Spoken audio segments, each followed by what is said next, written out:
pero agora compartir essa compartir sentido de propósito do partido AVP.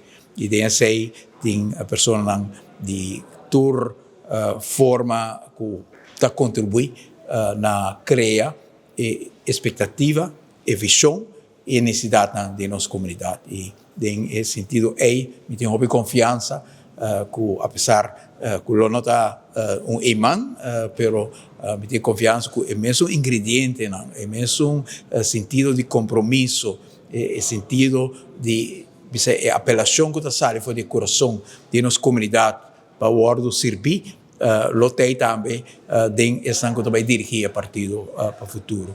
Algo que é sumamente importante, tá?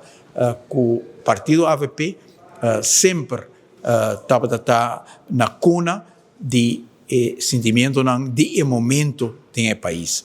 É partido que nasce fora de sentimento comum de nossa comunidade. É tempo aí para ter mais espaço político para governar Aruba, mas depois para mais espaço para desenvolver economicamente nosso país, compartir a prosperidade de nosso país e é mesmo compromisso aí, me seguro que eu continuar também de geração que também e respeito na fama.